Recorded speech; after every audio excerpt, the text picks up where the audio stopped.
You marked the gap perfectly. 3 candle imbalance, clean displacement, the zone was obvious.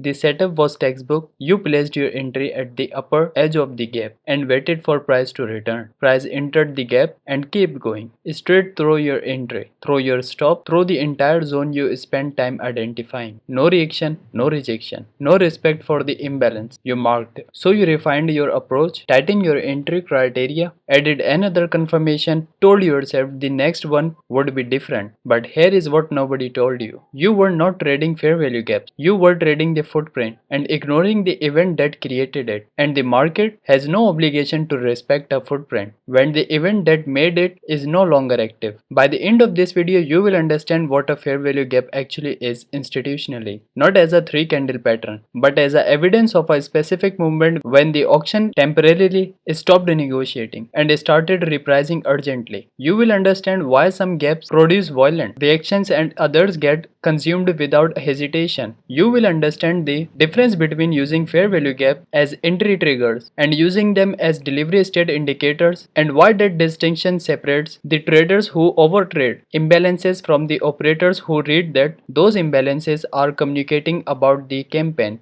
behind them. And you will understand when a fair value gap stops being valid, because most traders treat gaps as permanent structures and the market destroys accounts built on that assumption. Stay with me. I am Bilal, the disciplined trader. I marked fair value gaps obviously for months. My chart were covered in them. I believed more gaps meant more opportunity. What they actually meant was that I had replaced understanding with decoration, and that every rectangle on my chart was a substitute for the one question I was not yet asking. Not where did price leave an imbalance? What caused the market to reprice so aggressively that normal negotiating temporarily broke down? Let's get into it. Here is the specific experience most traders have with fair value gaps. They learned the concept 3 candle imbalance. Candle 1 and candle 3 do not overlap. Price tends to return to these zones. Mark the gap, wait for the return, enter at the edge. The first few times it works. Price enter the gap and react. The setup produces the outcome the concept promised. Confidence builds, the trader marks more gaps, trader trades more returns. Then the inconsistency begins. Some gaps react exactly as expected. Violent rejection, immediate displacement, clean continuation. Others get partially filled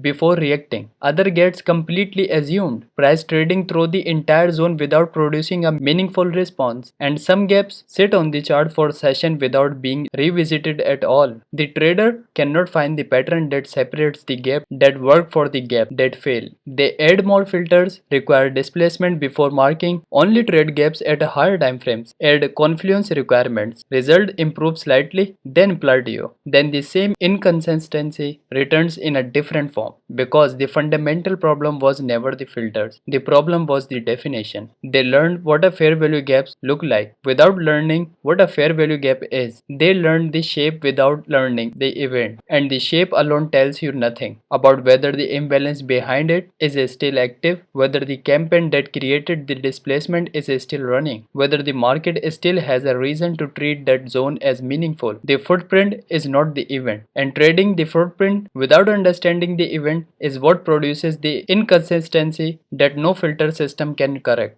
Here is what most traders believe about fair value gaps. They believe the gap itself is the edge, that the 3 candle imbalance carries inherent significance, regardless of what created it. That price is drawn back to gaps because the market must fill inefficiencies, because empty space on a chart creates a kind of gravitational pull that eventually draws price back. That belief produces magical thinking that destroys accounts. Price does not return to gaps because the chart has empty space. Price does not respect imbalances because they exist. The market has no awareness of the rectangles drawn on retail trading platforms. Here is the contradiction that changes everything. Traders believe the gap is the signal. Operators understand that displacement is the event, and the gap is only the footprint that event left behind. Read that distinction carefully. A fair value gap forms when aggressive participation causes price to reprice faster than opposing liquidity can facilitate balanced two-way trade. The gap is not the important thing. The urgency behind the displacement is the most important thing. The question that determines whether that gap will react or be consumed is not, does this gap exist? It is. Is the event that created this gap still active? You were not trading fair value gaps. You were trading the footprint and ignoring the event that created it. And the market has no obligation to respect a footprint when the event that made it is no longer active. This is why some gaps produce violent rejection and others are consumed without hesitation. Not because some gaps are drawn correctly and others are drawn incorrectly, because some events are still active when price returns. The campaign is still running. The imbalance is still defended. The institutional participation behind the displacement is still present and others are not. The footprint is evidence of something that happened. The reaction of the footprint depends entirely on whether what happened is still happening. In a moment, I'm going to walk you through what is actually happening inside the auction during the displacement that creates a fair value gap. Why certain prices receive almost no participation during the move, what that thin participation communicates about the urgency behind the campaign, and why that urgency is the only thing that determines whether the gap matters. But before the mechanics, you need to understand the difference between a market that is negotiating and a market that is repricing, because that transition from balanced auction to urgent displacement is the movement the fair value gap is born, and understanding why that transition happens is what separates the operator who reads campaign from the trader who marks rectangles. What actually happens during displacement? In normal market conditions, the auction negotiates. Buyers bid, sellers offer. Trade occurs progressively. Both sides participate, price move but with negotiation. Back and forth, candles overlapping, participation distributed relatively evenly across the price levels being explored. The market is facilitating trade efficiently. Both sides are willing participants. Then something changes.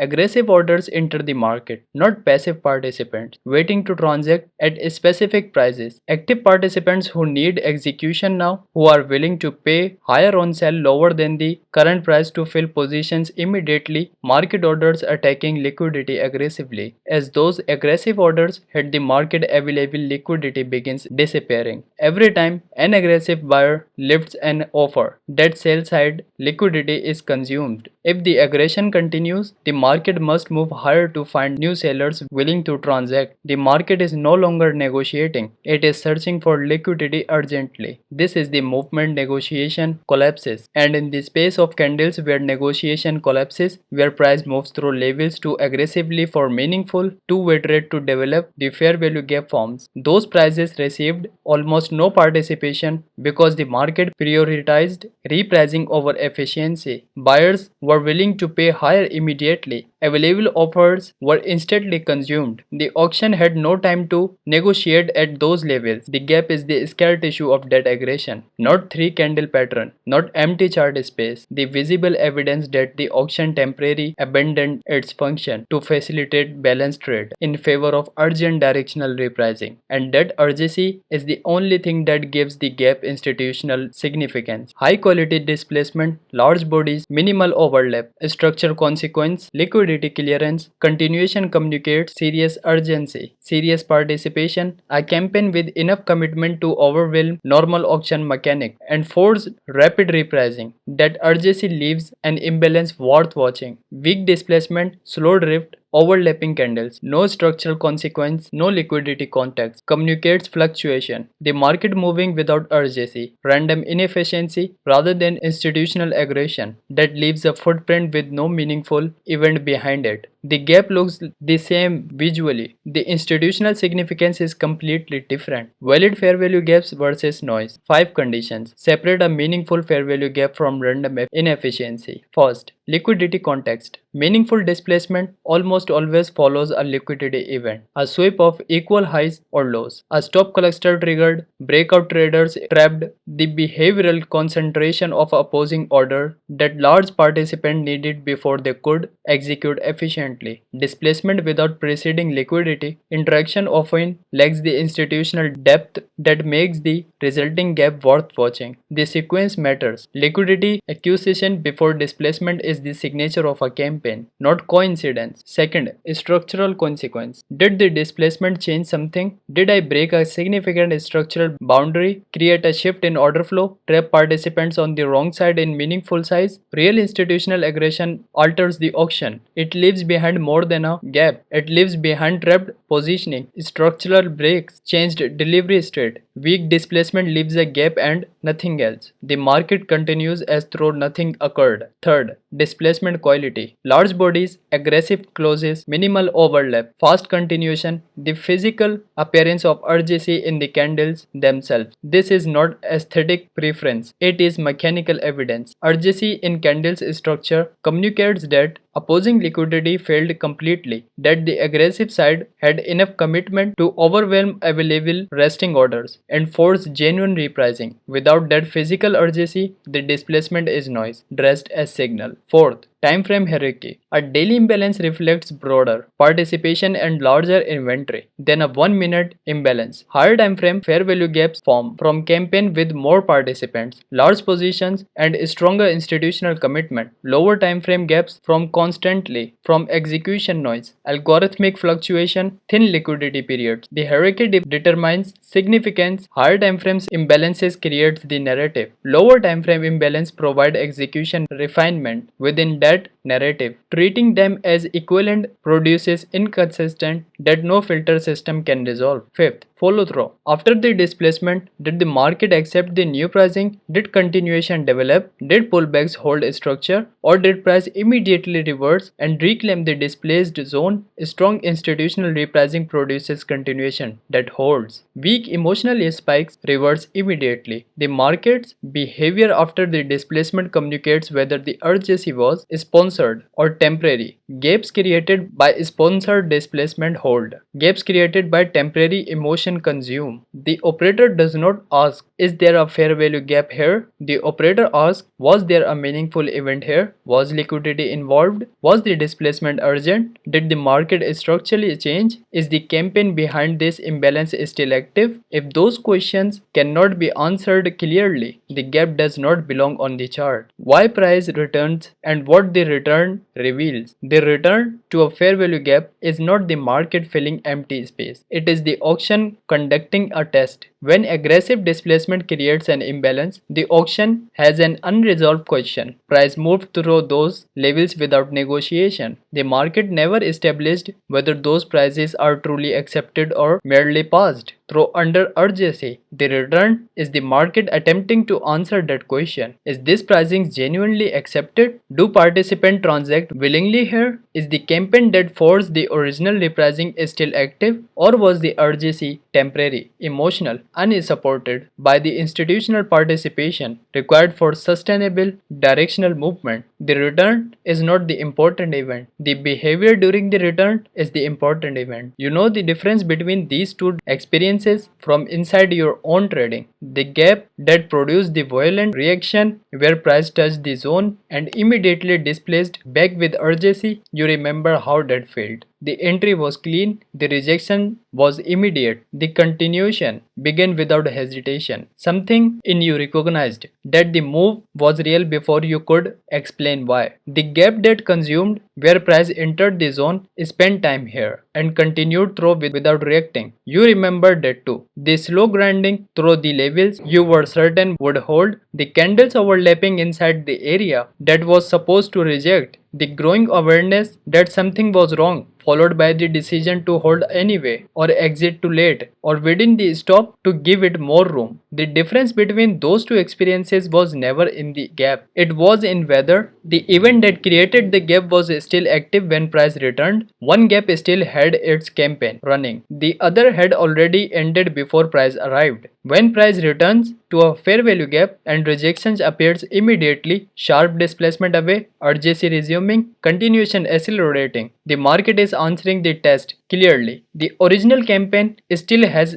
sponsorship. The institutional participation behind the displacement is still active. The pricing remains rejected. The imbalance is defended. When price returns to a fair value gap and acceptance develops, overlapping candles forming inside the zone, rotation occurring, The market is spending time facilitating trade at prices it previously skipped. The market is answering a different question. The urgency that created the gap is no longer present. Trade is normalizing. The inefficiency is resolving. The footprint is being erased. Feel this in your own experience with gap. The ones that produce violent reactions, where price touched the zone and immediately displaced back in the original direction. Those were the gaps where the event was still active. The campaign was still running. The institutional participation that caused the original displacement was still defending the pricing. The ones that consumed without reacting, where price entered the zone, spent time there and continued through without producing the response you expected, those were the gaps where the event had already ended. The urgency that created the displacement was gone. The market had no reason to reject pricing it was now comfortable transacting at. The footprint was still on your chart. The event that made it was not. Now I want to show you the complete sequence. The event that creates a meaningful fair value gap. The return that tests whether the event is still active, and the behavioral difference between rejection that confirms the campaign and acceptance that invalidates the gap. Because once you see the auction test happening in real time, once you understand what you are observing when price enters an imbalance zone, you stop asking whether the gap will react and you start reading whether the market is still treating that zone as contested territory or as ordinary price space. Picture this on a chart: a bearish trend, controlled delivery lower, then price sweeps below the most recent swing low. Stops triggered, panic sellers enter, breakout stop pile in, the concentrated sell side liquidity that large buy side participants needed before they could execute efficiently, deposited exactly where human behavior predicted it would be. And then displacement. A single bullish candle with large body, aggressive close, almost no overlap with the bearish candles preceding it. Then another, the displacement is urgent, fast, the kind of move that does not drift. It commits. Inside the move, a gap forms between candle 1 and candle 3. Price passed through those levels without negotiating. The auction temporarily abandoned balanced trade in favor of urgent repricing. The fair value gap is visible on the chart. Clean, obvious, institutionally significant because of what preceded it: the liquidity sweep that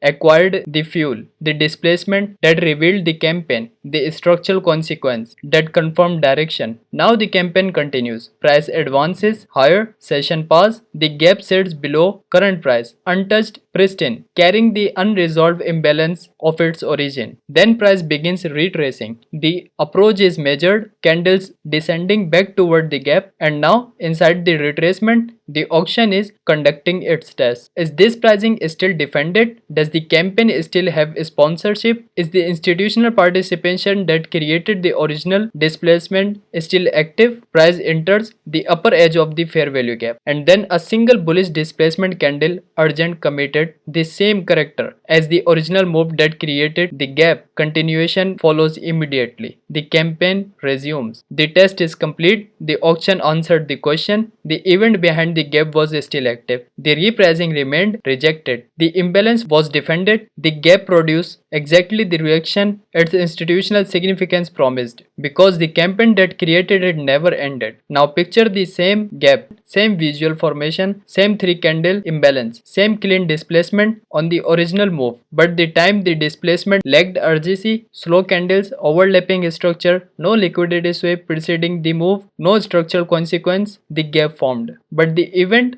behind it was thin, emotionally violently rather than institutional campaign. Price returned to the gap and enters it. Candles begin overlapping inside the zone. Price spend time there, rotation develops. The market is facilitating trade at prices it previously skipped, not because the gap is being tested, but because the gap is being consumed. The original urgency never had a sponsorship. The event ended before price even left the zone. Price continues through the gap without producing a reaction. 2 gaps, same visual appearance. One with an event behind it, one without. The difference was never in the shape, it was in what created the shape and whether that creation was still active when price returned. You were not trading fair value gaps. You were trading the footprint and ignoring the event that created it. And the market has no obligation to respect a footprint when the event that made it is no longer active. The gap is not the edge. The event is the edge. The displacement quality is the edge. The liquidity context is the edge. The structural consequence is the edge. The question of whether the campaign behind the imbalance is still running when price returns, that is the edge. The three candle pattern you have been marking on your chart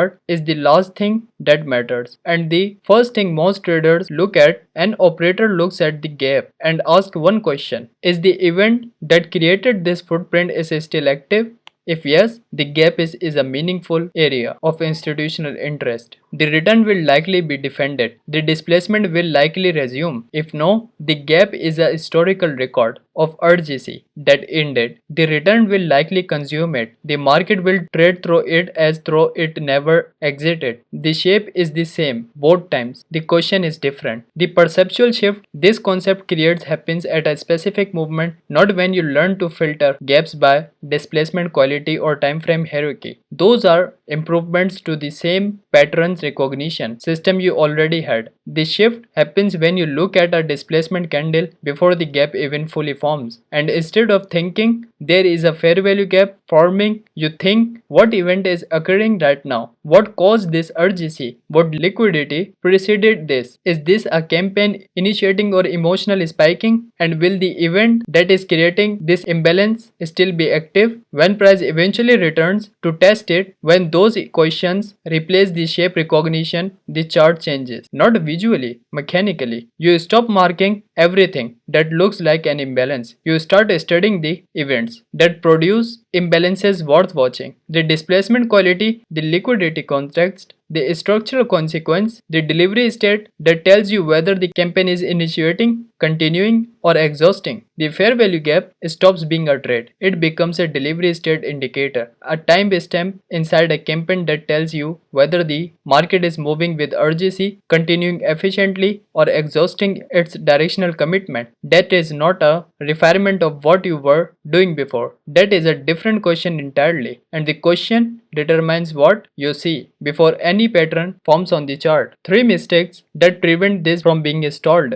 Mistake 1. Marking every three candle imbalance regardless of what created it. The visual definition of a fair value gap is simple. Three candles, candle 1 and candle 3, do not overlap. Mark the gap between them. And so traders mark everything that qualifies visually. Every session produces imbalances. Every time frame contains them. The chart fills with rectangles and feels like a system. But the three candle formation is not the edge. The event that caused price to reprice so urgently that balance trade temporarily broke down. That is the edge. The visual formation is only the footprint of that event. A footprint without the event behind it has no institutional significance, and the market will accept straight through it without producing the reaction the trader spent time marking. The filter is displacement quality. Before any gap is marked, one question: was there genuine urgency in the displacement that created it? Large bodies, minimal overlap, structural consequence, fast continuation. If not, the gap does not belong on the chart. Mistake 2. Treating gaps as permanent structures. A gap formed 3 sessions ago. The displacement was genuine. The campaign was active. The zone was worth watching. That was 3 sessions ago. Traders leave gaps on their chart indefinitely, accumulating zones across weeks and months, treating each one as equally valid regardless of time elapsed or campaign context. The chart becomes archaeology rather than analysis. Freshness matters. A gap is meaningful as long as the event that created it is still active. Once the campaign behind the displacement ends, once the institutional participation that caused the urgency is no longer present, the gap is a historical record, not a live signal. Remove gaps when the campaign they belong to show sign of exhaustion. A chart with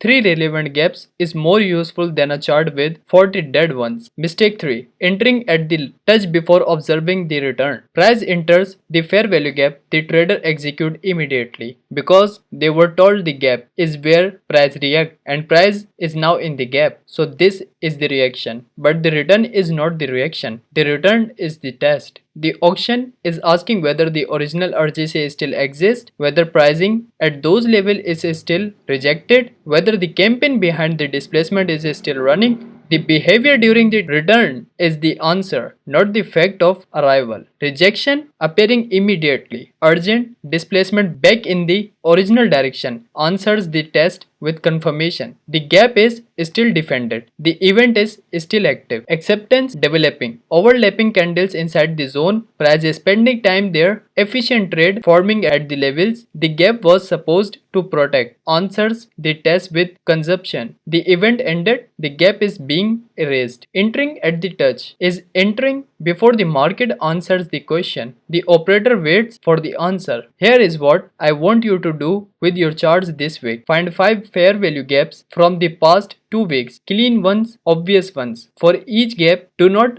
analyze whether price reacted or consumed it. Do not analyze the entry or the outcome. Analyze what created it. Was there a liquidity event before the displacement? A sweep of obvious highs or lows? Stop clusters triggered? Breakout traders trapped? Or did the displacement appear without preceding liquidity interaction? Was the displacement quality genuine? Large bodies, aggressive closes, minimal overlap, structural consequence, or was it slow drift with overlapping candles and no meaningful change in market structure? And then, when price returned to the gap, was the event still active? Did rejections appear immediately with the same urgency as the original displacement, or did the candles begin rotating inside the zone, normalizing trade at the levels the original move had escaped? 5 gaps, 3 questions each. Stop making gaps. Start studying events. The gap is the footprint. The displacement is the event. The liquidity narrative is the truth. The market has no obligation to respect a footprint. It only responds to events that are still active. Stop asking where the gap is. Start asking what created it and whether that creation is still present. If this is the work you are doing, stay on this channel. Every episode adds another layer to the framework.